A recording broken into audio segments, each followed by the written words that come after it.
Aha!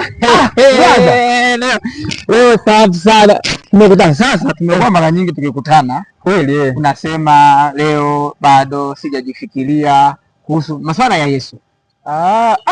Sema nini brother? Na leo nikuachie muda? Hapana, leo au uko tayari? Leo niko tayari brother. Kesi imeisha, piga magoti. Sema Bwana Yesu, nakuja mbele zako. Mimi mwenye dhambi. Nisamehe dhambi zangu. Futa jina langu kwenye kitabu cha hukumu. Andika jina langu kwenye kitabu cha uzima. Amina. Baba, katika jina la Yesu nakushukuru kwa ajili ya kijana huyu, mlinde na kumtunza kwa jina la Yesu. Amen.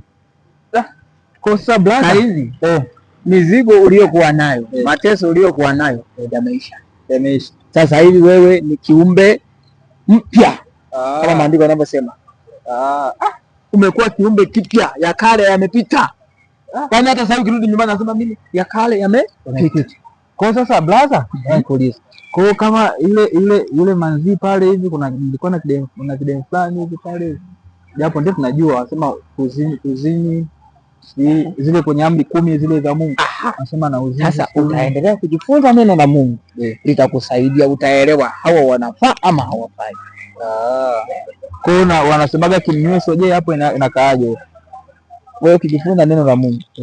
Biblia inasema hivi kwenye kitabu cha Petro wa kwanza sura ya 2 mstari wa 2. Anasema hivi, kama watoto waliozaliwa sasa, yatamanini maziwa ya akili yasiyogoshiwa, ili kwa hayo mpate kuukulia wokovu. Wewe sasa umeokoka, sasa unatakiwa ukuu. Kwa kosa hizo tunasema kwamba na ndo nakuja nataka niwe maziwa ya kugoshia, yasiyogoshiwa. Maziwa yasiyogoshiwa. Maziwa hayo ni neno la Mungu. Kila unavyojifunza utakuwa kiroho. Sasa brother, wanaambia kwamba wanakuwa kiroho, sawa, wanakuwa kiroho. Alafu kwamba kuna muda anasema kwamba ukiokoka wanakwambia eti lazima uzaliwe tena. Alafu sasa unaniambia tena nakunywa tena maziwa yasiyogoshiwa. Sasa maziwa yasiyogoshiwa vipi? Alafu inabidi nizaliwe tena. Au ndo nishazaliwa tena? Ushazaliwa tayari. Ndio hapo inabidi sana naanza kunywa maziwa. Inatakuwa aje kunywa maziwa. Kwa hiyo watoto wadogo akizaliwa lazima anyonyeshwe na mama yake. Hapo sasa brother, hapo nimekusoma. Basi kama hivyo, hivi nilikuwa naenda hivi naenda hivi. Ulikuwa unaenda hivi. Lakini sasa unaweza kubadilisha. Tunaweza tukaenda hivi. Afu labda nielekeze sawa, maana siku zote tunaongea, afu niambie kanisani wapi labda nini. Kanisa ambapo tupo panaitwa TAG Mlandege. TAG Mlandege. Iko wapi sasa? Ukitoka mjini unashuka unafika Samola. Ukifika Samola unakatisha kama unaenda Ruana National Park. Sasa sikia kuna mbuga za wanyama ziko huko. Nasikiaga tu. Ukifika sehemu panaitwa Mwisho wa Lami. Nyuma kidogo tu. Utaona hapo. Ile duka, ile kanisa, nje kuna maduka. Sawa. Na sasa sugeni ndio nzuri ya kuja. Jumatano kujifunza Biblia. Ijumaa maombi. Jumapili asubuhi ibada ya kwanza saa 1. Ibada ya pili inaanza saa 3:45 mpaka saa 6:30. Jumapili jioni saa 10 ibada pia. Lakini kama wewe ni kijana sasa, vijana wapo wanakutanika Jumatatu. Wanakutana saa 10. Utakutana na vijana huko wenye lika ya kwako, mtaongea vitu vinavyohusu vijana.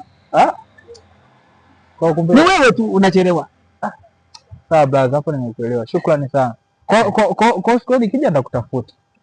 Ukija tena ukifika hapo ni rahisi tu. Ambaye bwana namtafuta yule jamaa mdogo ana mwili mdogo hivi, lakini naona kama ni mtu mzima lakini ana mwili mdogo. Au kwa haraka. Sema namtafuta mwalimu Alex.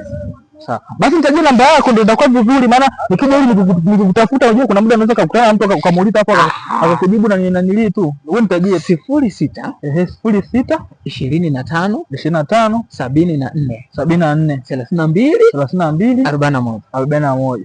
Basi nimaliza. Kosa basi mimi nikija nitakucheki nini, alafu mambo mengine atanasema nini basi. Shukrani sana. Basi ngoja niende kwanza hivi. Kuna maneno nini nimesahau hapa hivi. Mimi Juma umesema Juma ngapi vile? Jumatano. Jumatano. Umesema Juma ngapi vijana? Jumatatu. Jumatatu. Sawa. Jumatatu nitajitahidi.